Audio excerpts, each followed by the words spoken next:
Assalamualaikum warahmatullahi wabarakatuh. Dan salam sejahtera untuk kita semua. Menjadi lebih baik dalam mendaki dapat menjadi salah satu bagian bersepeda yang paling menarik dan bermanfaat. Peluang menikmati alam akan menjadi lebih besar. Dan yang pasti, untuk mendapatkan kebugaran tubuh, bersepeda di tanjakan hanya membutuhkan waktu yang lebih sedikit, setengah dari durasi yang kita butuhkan bila kita bersepeda di jalan datar. Tapi mendaki juga bisa menjadi salah satu elemen bersepeda yang paling melemahkan semangat.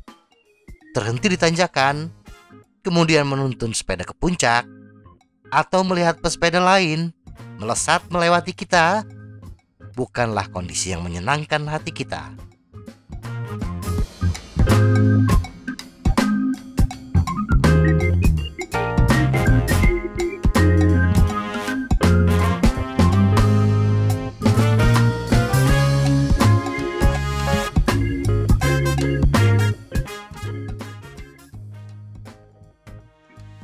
Namun, kita tidak perlu melakukan sesi latihan 7 jam yang brutal untuk mendaki dengan lebih baik. Sempurnakan rangkaian keahlian kita, mulai dari teknik memanjat hingga pilihan perlengkapan, dan kita akan melihat hasil yang mengesankan. Langkah tersebut akan membantu kita meningkatkan kemampuan pendakian pada medan yang berbeda. Tetapi mengetahui jenis pendakian apa yang ingin kita lakukan akan membantu kita menyesuaikan pelatihan kita dan menentukan tips mana yang harus kita ingat.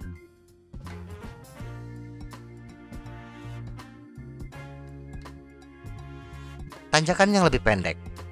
Jika kita berlatih untuk tanjakan pendek, baik di perkotaan seperti melintasi flyover maupun di alam seperti melintasi bukit yang terjal tetapi pendek, maka yang perlu kita tekankan adalah meningkatkan volume oksigen maksimum dan sprinting kita.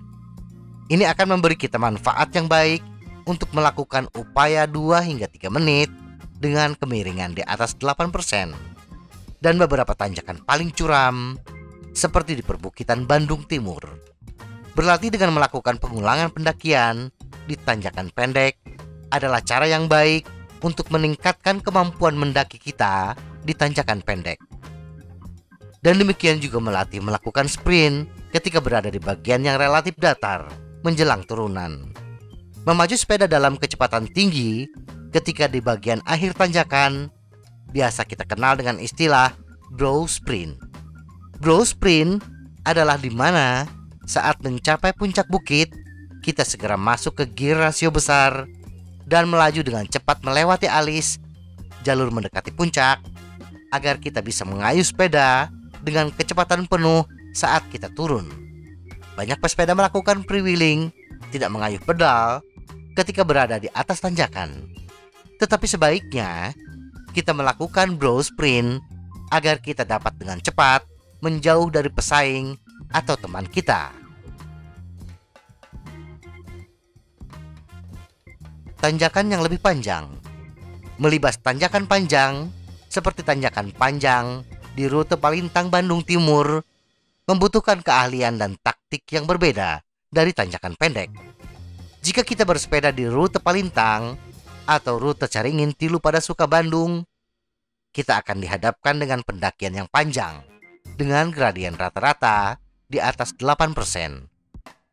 Maka agar kita bisa menaklukkan tanjakan panjang tersebut, sebaiknya kita lebih fokus untuk meningkatkan FTP dan daya tahan kita.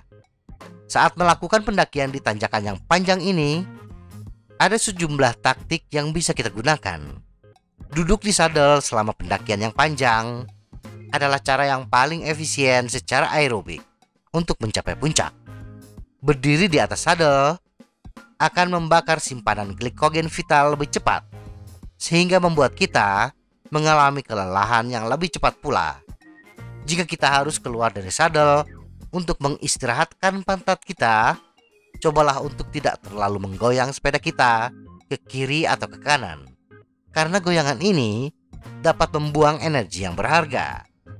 Cadence stabil sekitar 90 rpm sangat ideal. Setidaknya 80 rpm akan banyak membantu kita menaklukkan tanjakan panjang. Agar kita bisa mengayuh sepeda dengan cadence yang ideal tersebut, tentunya kita harus mengatur giring pada level yang rendah, kayuhan yang tidak terlalu berat. Bersepeda dengan mengandalkan kekuatan torsi kaki kita di tanjakan yang panjang akan menyedot cadangan glikogen kita yang berharga. Dan bersepeda dengan cadence yang terlalu lambat akan memberi banyak tekanan pada bagian mekanik sepeda kita. Sangat penting untuk bersantai saat melakukan pendakian panjang. Berusahalah memanjat dengan punggung lurus dan bahu ke belakang dengan tangan bertumpu pada ujung stang. Tangan terentang keluar. Ini akan membuat diafragma kita membuat lebih banyak ruang bagi paru-paru kita untuk berkembang dan meningkatkan efisiensi aerobik kita. Adalah bijaksana untuk mengayuh sepeda dengan kecepatan konstan dan tidak melakukan balapan atau mengayuh sepeda dengan kecepatan tinggi. Bersepeda di tanjakan panjang bukan upaya yang bisa kita selesaikan dalam 2 hingga 3 menit. Tetapi kadang-kadang kita harus terus mengayuh sepeda 30 hingga 60 menit lebih untuk mencapai puncak. Maka bila kita melakukannya terlalu keras, terlalu dini, ada kemungkinan besar kita menyerah sebelum mencapai puncak.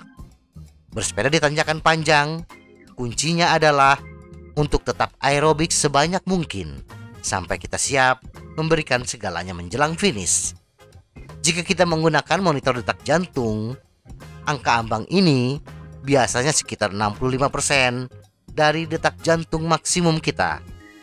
Jika kita mengandalkan tenaga yang dirasakan sendiri, kita harus mundur atau mengurangi intensitas bersepeda kita ketika kita sudah tidak bisa lagi melakukan percakapan normal. Semoga informasi ini bermanfaat. Tetap sehat. Salam goes.